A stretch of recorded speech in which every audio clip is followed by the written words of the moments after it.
The 2jiajiri program under the KCB Foundation has changed many, many lives. And it has happened to counter what we've seen, where 1 million job seekers get into society every year. And sadly, not all of them are skilled. And there is a gap then when they're trying to enter into the job market. And we've been talking about this for some time, but we're going to open this up just a little bit more this morning. And that forms a conversation for this hour. Joining us in the studio this morning, we have two guests, and one of them is Betty Kainyu, who is a KCB Foundation 2jiajiri program participant. Betty, good morning. Good morning. How are you doing? I'm doing well. Karibu sana. Asante. And Benard Barasa is a program manager with the KCB Foundation, and he's also here. Benard, good morning. Morning. How are you? Very well. Yeah. Karibu sana. Asante sana. Well, so we'll be talking about some of these, and we'll be essentially looking at the impact of the foundation program and what it has done for many people around the country and what they've been gotten into. But let's start today with us welcoming you properly. CT Muga has a proverb that he gives us every day that he gets from a different African country. So we're going to put you to work as you've come here.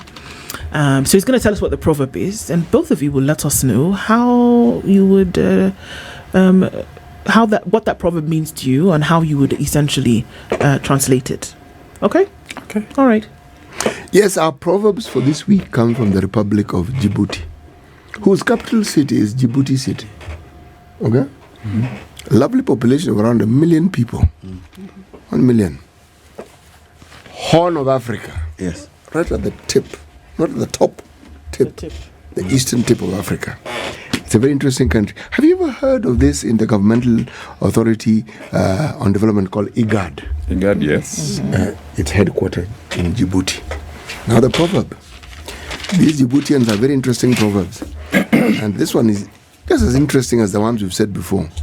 Clouds do not always mean rain, but smoke is a sure sign of fire.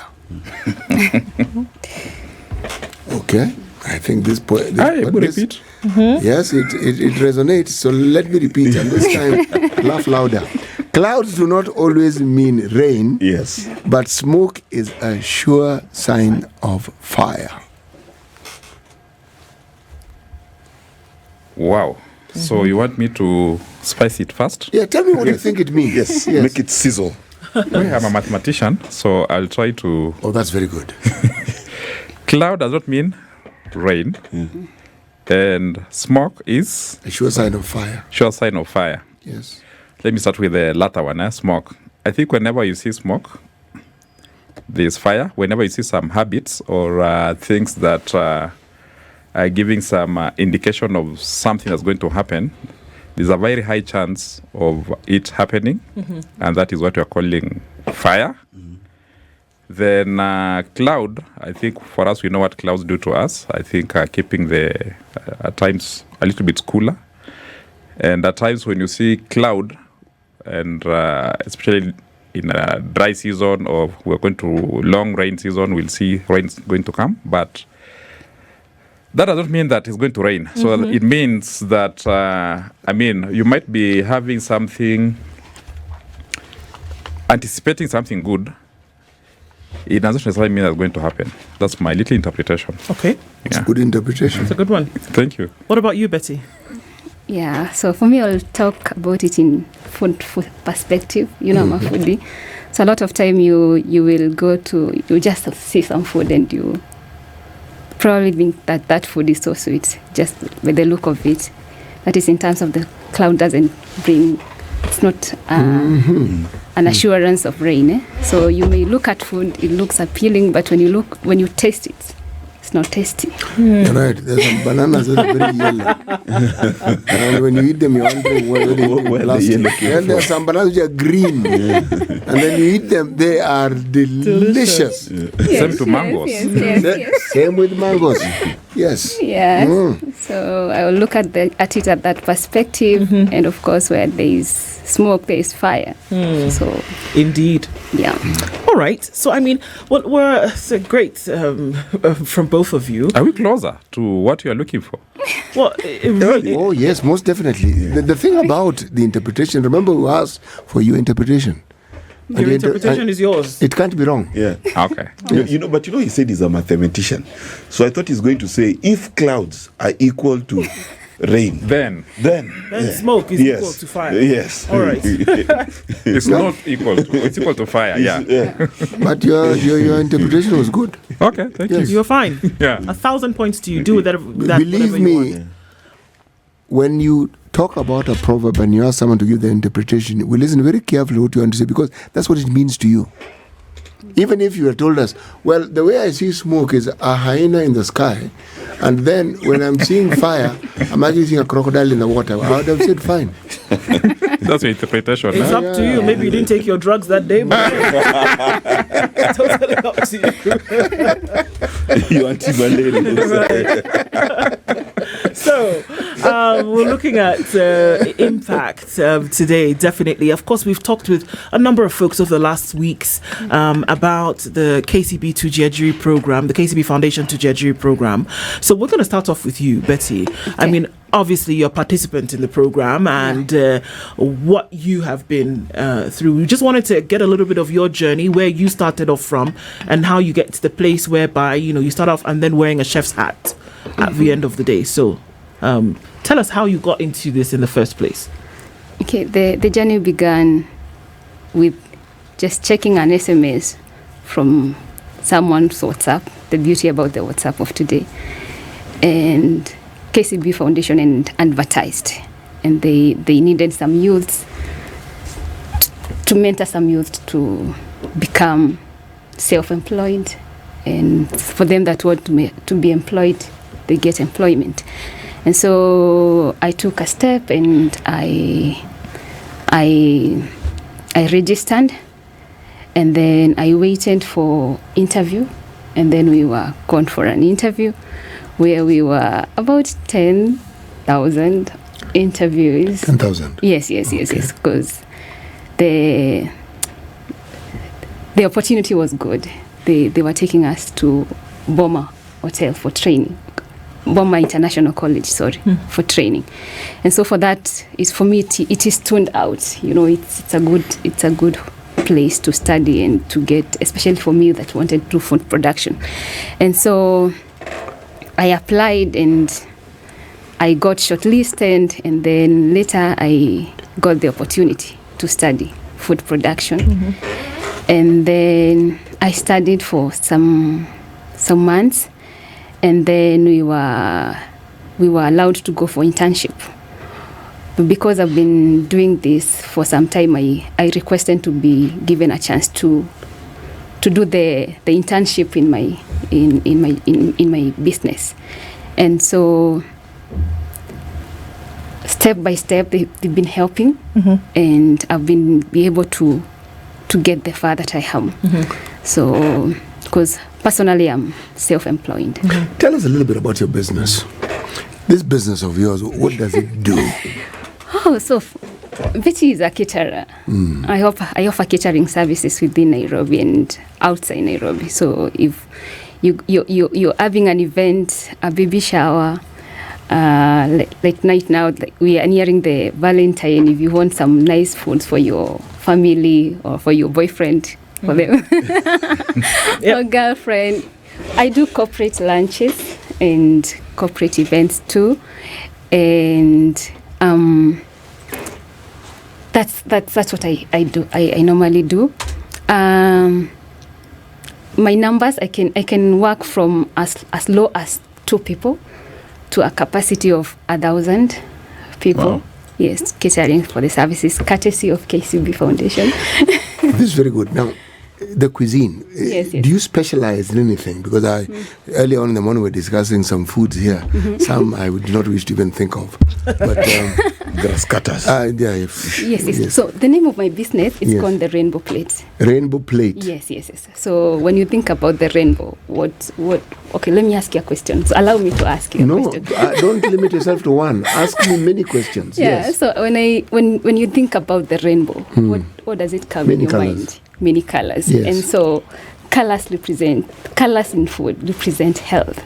So for me, I am advocating for healthy eating. So not just food, but healthy food. well done food. So what you present or what you work with is healthy food. Healthy foods. Yeah, I'm apprehensive. Whenever people talk about healthy food, what comes to mind is tasteless food. Bland food. Bland food, No, food which healthy is not not appetizing tasteless. at all. But this is my ignorance speaking. Yeah, yes, that's you are not the true. expert. You know, they took us to school and they taught us how to spice the food Okay. to make it taste better. Because food, it's all about the taste, the flavor, and the texture. So there's a way I can just make that nyanya that you feel like it will be bland taste better. So, but just working on it. Well, that's wonderful news. Those of us who are told to eat healthy would definitely like to sample. So I have 2 questions for you. Number 1, what was the transformation before your business? How many staff did you have? What was your capacity? And then what did you gain? What really was the game changer that KCB gave you? What was the aha moment for your business? The game changer for me, it's my in my business journey. Many a times you would meet someone and like, you know how to cook, yes, but now they are looking for professionalism. So one of the things that we were taught is how I'm supposed to brand myself, how I'm supposed to plate that food so that it will look appealing. You know, you can cook food, it is so good, it's so tasty, but you don't know how to present it to the guest. And then number 2, you're given food and then you're not sure of the allergic reaction, the allergies that a guest can obtain an allergy. Or what ingredients in the food that people might be allergic to. Yes. Those reactions. So when you go there, you're taught the whole idea of not only the preparation of food, but also having the customer in the mind. What's their motive when they came to you? Their need, that's the underlying need. They wanted some nice food, and then at the same time they are careful about their health, and then at the same time they are careful about how you're going to present them. Because one thing I have mastered in our industries, because is some people just want to eat food, other people want to eat like, let me call it fine dining. So when we went to Boma, it was more of fine dining activity. So you mastered that. I mastered the fine dining art. So this is interesting, but the aspect is that you already had, foundation. Yes. Right? So this was essentially tweaking some things for you and then being able to improve on certain skills that you may already have had. Yes, and it helped me get confidence. Like, I am confident that, if any guest from nowhere approaches me, then I'm able to prepare a menu and then plan it and also deliver in time. Yes. Okay. So then to you, Benard, as we come, obviously, we've spoken to a number of people, and even as we continue, spoken to a number of people who've gone through the program. So from what we understand, you're dealing with some folks who may be unskilled completely, or other folks who have a certain level of skill, but then want to be able to up the skill factor. How exactly has that been? Thanks. True. KCB Foundation, we have a 2jiajiri program, and there are 2 pathways in terms of skilling. One, the ones who don't have any skill. I'm done with either class 8 or 4th form or anywhere along the line. I aspire to do something. I have no skill, so we're calling them skillers. That's where we also recruit that particular pathway, take you to school, mainly TVETs within the country, then get these particular skills for a period of around 6 months. Then after that, you now proceed. We can support you to have some basic toolkits to start your work. But the others who have some experience, not formal in their work, so many of Kenyans are like that. Mimi nina shuka, but I don't have that, not shuka Masai. I plate, but not that. Pia Masai wanashuka. Pia wanashuka, yes. Or I'm a spanner boy in a garage, or just like Betty, I'm just cooking, but no prior training experience. So those ones, we're calling them upskillers. Then we also take you to school so that you advance in the skill you do it, as she correctly put it. You understand the art and science of doing what you are doing and present yourself in a better way so that at least you're able to at least improve your business because you already have the prior experience. So just polishing it up so that it becomes professional enough and you grow from there. So besides technical training, also we also support you think like an entrepreneur or like a business person, taking you through business development skills so that you're able to keep your record, comply, then how do you access finance, how do you expand your business, how to talk to your customers, how do you market your business, all those things, yes. So those two things, the pathways in terms of the program, the skilling one, the one who doesn't have any prior experience, prior training in the area they aspire is just in their heart.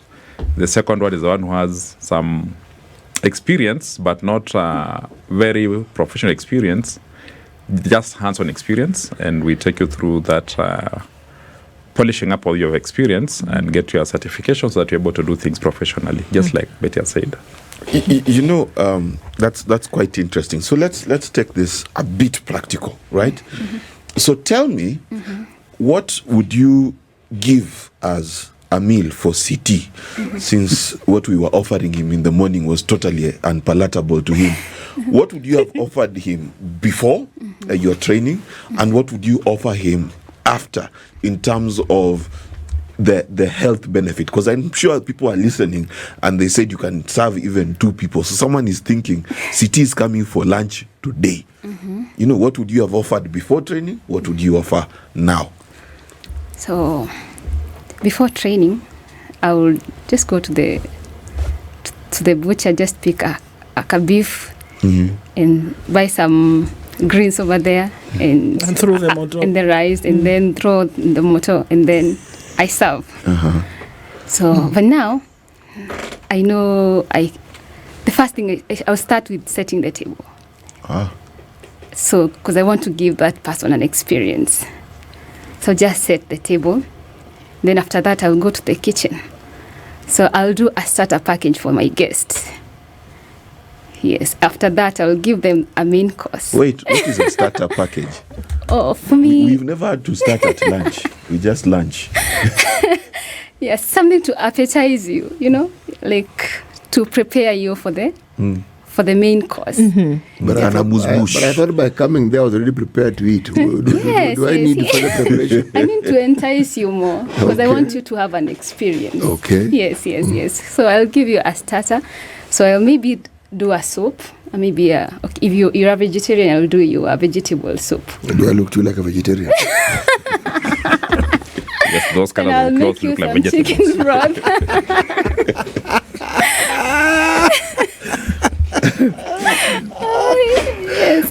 Yes. So, because you want to eat healthy, maybe I'll beginning. I'll give you maybe some nice chicken broth to warm you up, because probably you're coming from work and it was cold there. And I like something it. to. I like your thinking. There are these Kenyan delicacies that we like. Boil. Yes. Kenyan delicacy. Boiled food can be good. Tumbukiza. Kenyan delicacy. Tumbukiza, it's a good thing if it's done nicely. So you can garnish it with some herbs and spice it a little. You know, there's that Kenyan mentality that people, whenever you're cooking for someone, and they say, and by the way, I don't take spices. Have you, Yes, I've come across people who say that some of them, their palate is unaccustomed to spices, or they've never seen the need to understand spices. Some probably react to it adversely, so that's why they avoid it. No, it's just an ignorance. Just because you find somebody saying we don't take spices, and you just say I don't take spices. It means they've never taken spices, so they don't know. Yeah, they don't know. So for me, I take through a journey, because some herbs are not spices. They are not like the so-called spices, because you know what Kenyans speak about when they say spices. They're thinking that this thing is gonna hurt me some acidity and all those things. But most of the spices and herbs are very medicinal. They're medicinal. Yes. Apparently, their health in your house. So you can definitely see there's a shift. You know, there was kabif, skuma, and some rice. Now there's a starter. This is the second time I'm hearing rice being mentioned. Why have I not heard ugali being mentioned? Okay, you want ugali? Ugali is showstopper. Rice, you just put it in a sufuria and you go run your errands. Yeah. So, you know, I'm quite impressed by the young lady's presentation. So 2 questions. What is the selection process? So there's someone who's listening. Are we about to go on break? Yeah, go ahead with your question and we'll do it. There's someone who's listening and they want to know, how do they qualify to be selected? I'm a spanner boy working in a garage. I don't have my Form 4 paper. I've been doing this for 6 years. How do I qualify? How will I be chosen? I'm assuming that's to me. Yes. Thank you. Selection is first of all, how we begin is that we do assessment of the training institutions that we want to work with. Yeah. Then thereafter, after understanding the capacity and the courses they offer, we now declare vacancies in those particular institutions because there is a cap within which they operate. Then after declaring vacancies, the next thing is that we do prepare collaterals, or we prepare public materials which can be accessed publicly, either through website, through WhatsApp, other social media. Then we'll specify where those vacancies are, which training institutions, and for us, we know the numbers we are looking for. So that will be, and we'll also, in that particular advert, we'll also specify when the interviews will be taking place. So we prefer someone going closer to an institution that is closer to their place of residence, so that you reduce the cost of doing your course. Then, guys come. Then interviews take place, and we look at the interest. Most importantly, what is driving you to do that. Then after looking at the interest and fitting in our criteria, and the basic criteria we look at is just ability to read and write. Full stop. Nothing more, nothing less. Then we place in that particular institution of your choice, and we do an orientation, onboard you, then start training with the institution. Yeah. So just that simple. And I think 2024-2025 we've done around 17,000 young people across the country getting the opportunity to go to various institutions, around 188 in the country, across the country, in nearly all counties across the country. Yeah. So that is how we do. And watch out for this space, because this year we're also rolling out additional slots in starting the month of February. It's usually rolling February, March, April. So it's really public knowledge and information. We go public. Okay. And our conversation this morning is around the impact of the KCB 2jiajiri program. We're in the studio this morning with Benard Barasa, who is a program manager with the KCB Foundation, as well as Betty Kainyu, who is one of the program participants, and just going through, the impact that this has had on you and what you were able to do, Betty, as a result of getting into the program. So, of course, Bernard, that many people want to know, how do I then, apply to be part of this? I'm looking to upskill as well. What do I do for this year, 2025? Thank you. And first of all, there are 2 levels of applicants. One, the training institutions that we onboard or we work with. We have a partnership manager, Teddy or Asha, who deals with that, and also the training team. Then number 2, for the participants who want to participate, we'll be going public using different platforms. So we're just currently finalizing on which institutions we want to roll out on a rolling basis, particularly in the next 3 months, starting this February. In the next 2 weeks, we've already finalized. So we're just waiting for final touches.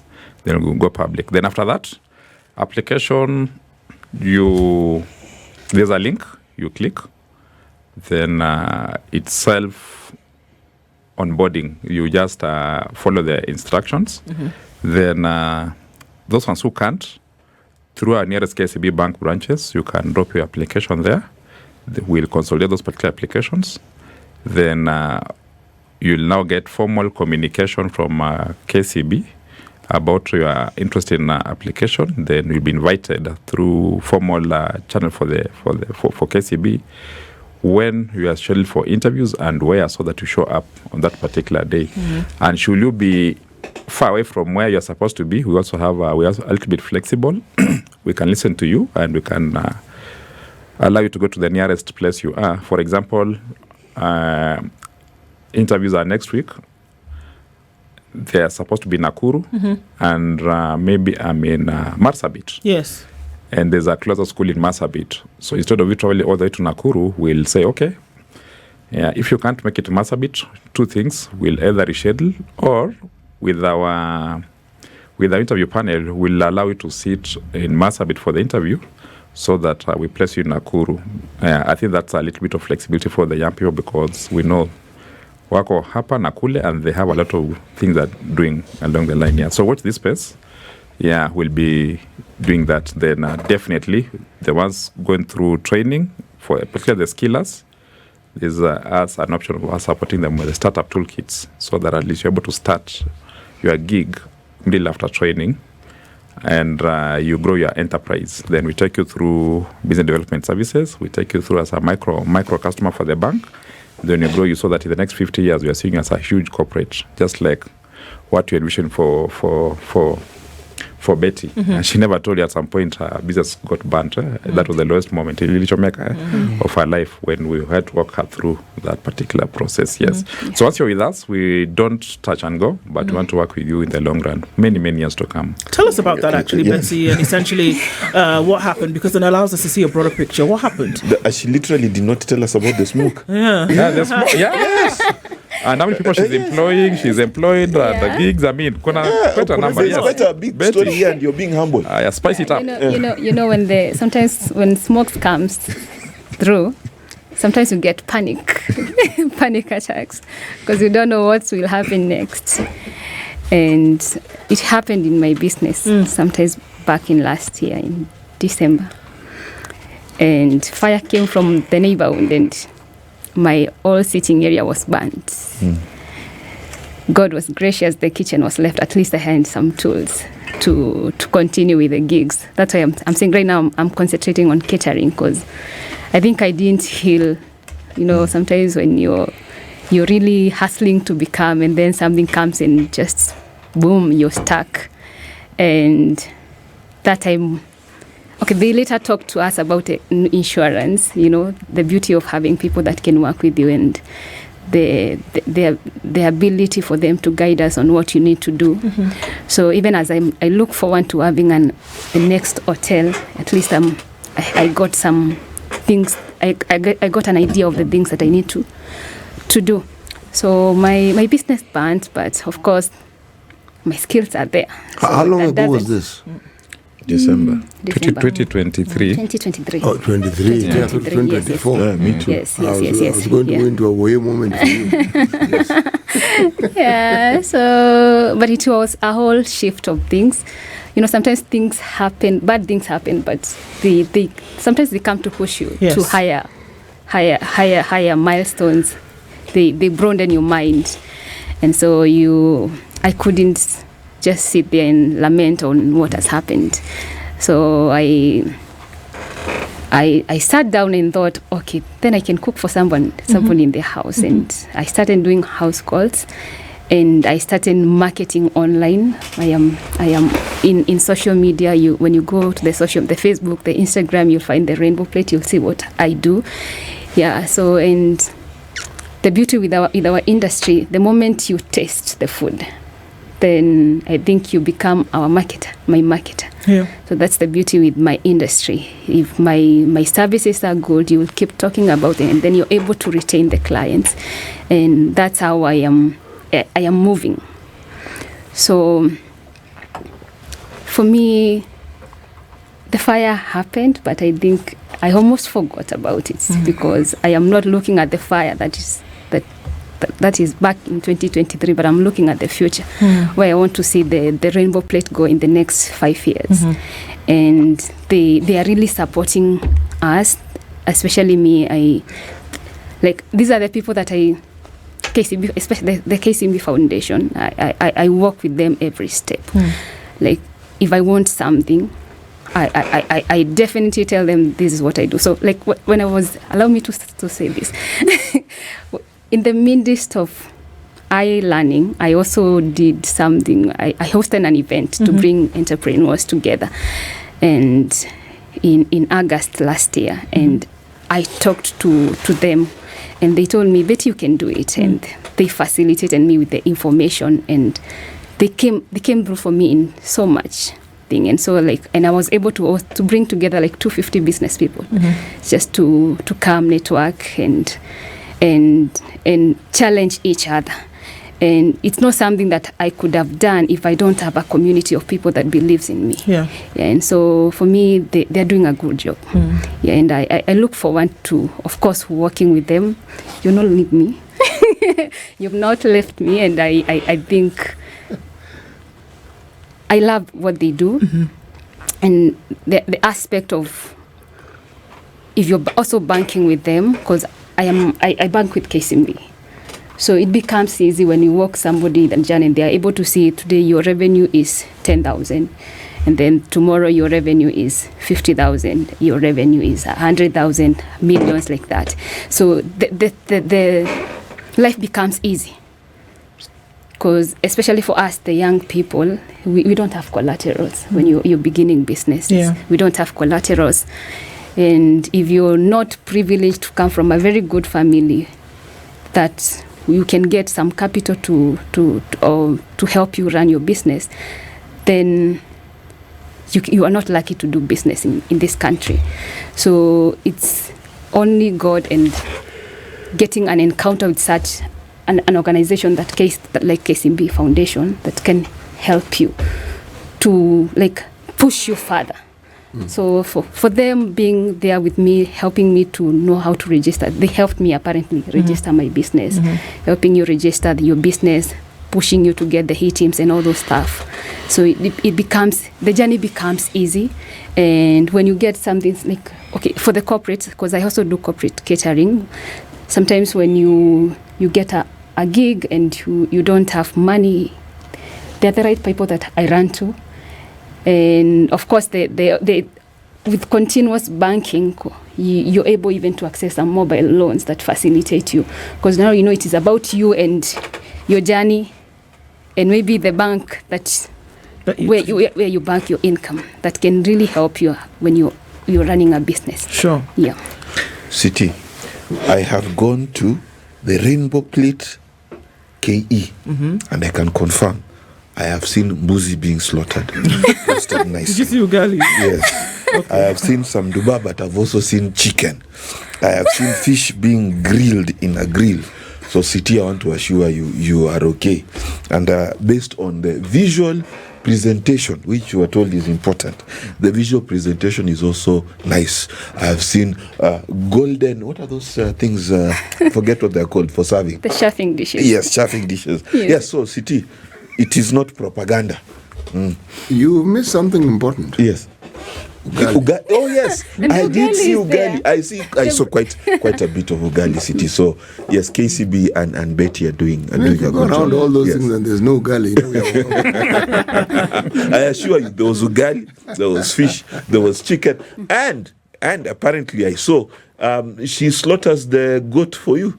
Or the sheep. Yes, I do that. Yes, I am a fan of barbecue, so I will just do everything for you. Yeah, so I'll chop and grill. Yes, with the help of someone. Okay, very important information. Okay, now, when you're a business person, there's where you are, and then when you go into dreamland, there's where you'd like to be.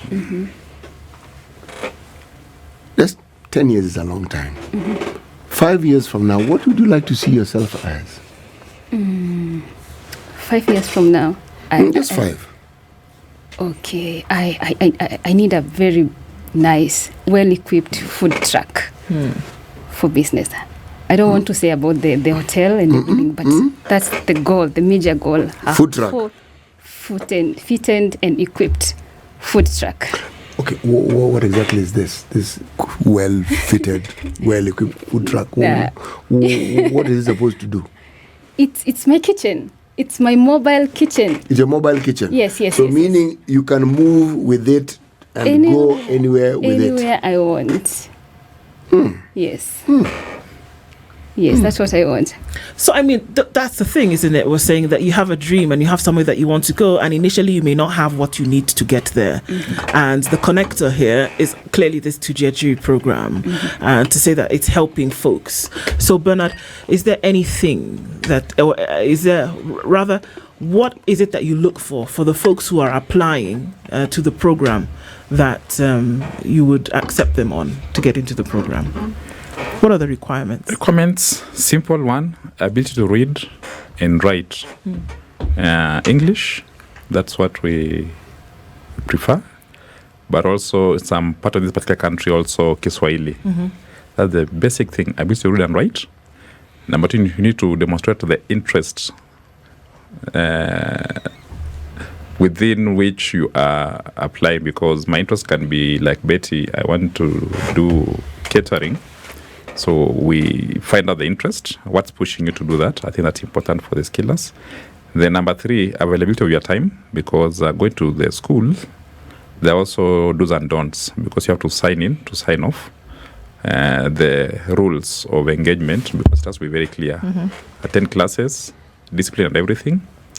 Then thereafter, we'll also want to see, after this, what next? What plans do you have so that we work with you, just like Betty? I should also tell us how many people she's also employing, because we invested in Betty and she's employing more people just beyond Betty. That's the impact we're looking at. One person being able to employ more people. And then we do scholarships. There are things we do not provide. I think that has to be very clear. One, we don't provide transport for you going to school. Yeah, because we also want to see a little bit of skill in the game. That's why we prefer institutions closer to you, so that you're able to go and come back. Number two, issues like, because you had issues like allowances, we don't provide those ones. We do strictly invest where it matters most, that is school fees, and what it obtains for you to get that, because after that, we give you personal protective equipment, PPE is what is required in training. Then thereafter, for those ones who complete in the skilling bit of it, we do provide toolkits. I think we'll also be seeing in the month of March, thereabout, we'll also be issuing toolkits to some of our graduates. And those ones who are already in enterprise, doing some business, we link you to our MSME program through KCB Foundation still. And this program working partially with MasterCard Foundation for the MSME program, we're looking at young people who are entrepreneurs. So we take you through that particular program. We give you some... we do business assessment. We do basic training in terms of what you require. Then mentorship in your business. Then we help you also through the bank access commercial financing. We're able to expand your business. That is how the program is. And ultimately, why are you doing what you are doing? That's also important for us to know. As a country, in Africa and also globally, I think there's an issue, the challenge of unemployment, particularly among the youth. And so the bank saw it wise through KCB Foundation to start a program called 2jiajiri, so that we can help the government and the communities we're working with to really address the issue of youth unemployment. And that's why we are talking about 2jiajiri. And based on that, now we have programs under 2jiajiri, which help tackle youth unemployment, either through self-employment, you are trained, you employ yourself, or you can train and be employed, or through MSME, you are trained, then you either start or expand your business. And with expanding your business, definitely you can't do it alone. What Betty will tell us, you'll also employ other young people. And with that, we'll be at least doing a little bit of baby steps, tackling issues of youth unemployment, just through as a KCB group, as a corporate organization, through KCB Foundation and other partners like MasterCard Foundation and also GIZ, who we are working with closely to really help young people in different sectors in the country, and also by extension in this particular region, East African region, to really help the young people either get skills, acquire skills to be employed, to employ, or invest in your business so that we're able to really work on your business so that it has those best business practices, just like what Betty has said. Register, market, communication, access to finance, grow, expand, and we work with you.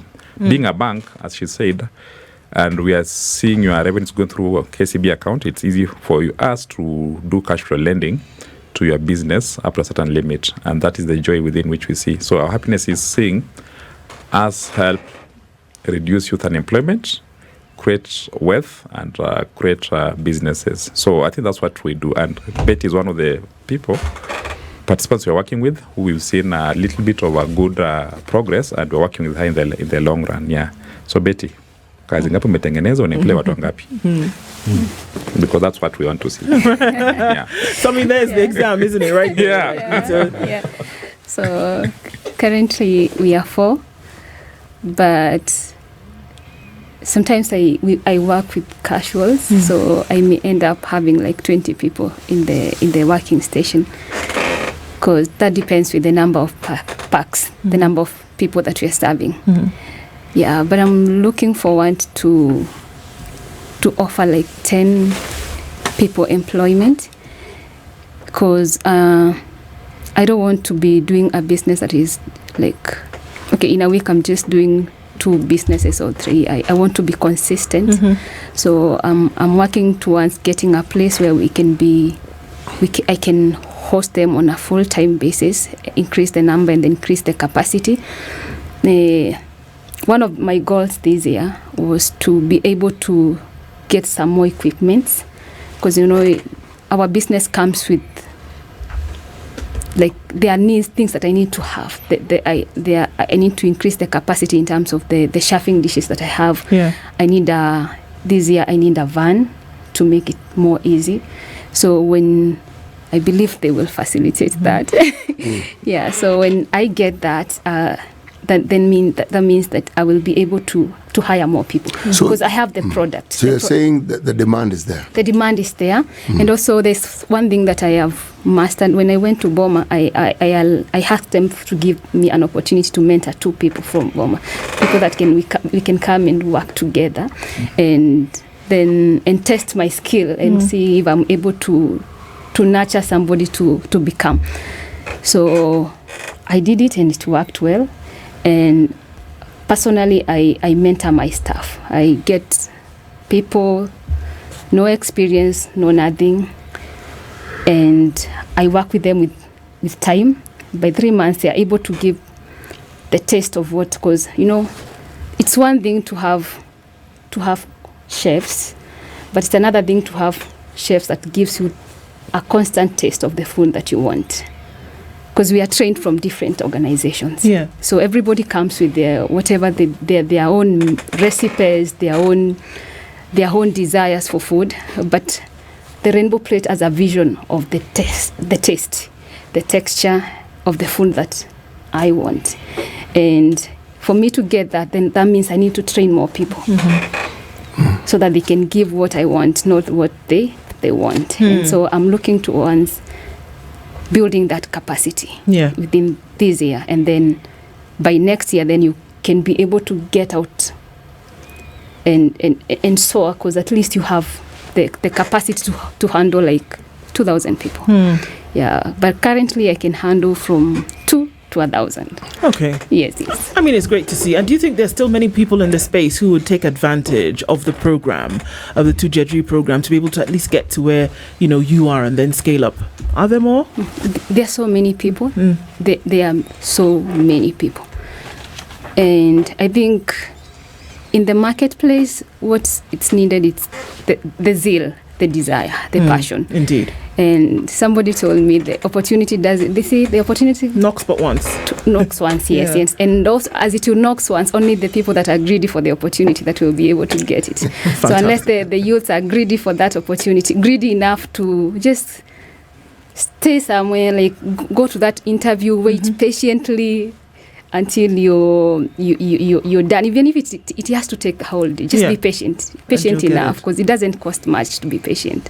And sometimes also go to that. Okay, for example, we are chefs. I think allow me to speak to most of the allow me to speak to most of the beneficiaries that are chefs. For a customer to know that your food is good, you have to show them your food is good. So I would advise them, cook for free. Me, I started with cooking for free. Cook for free. Let people taste your food. Let people know your food. And then from there, you will be able to grow. That's fantastic, and a great conversation that we've had this morning about the impact of what something like this can actually do in the lives of young people. Benard Barasa is a program manager at the KCB Foundation. Betty Kainyu is a program participant, and they've been our guests this hour. Thank you for being here. This is the Situation Room, the only way to start your day.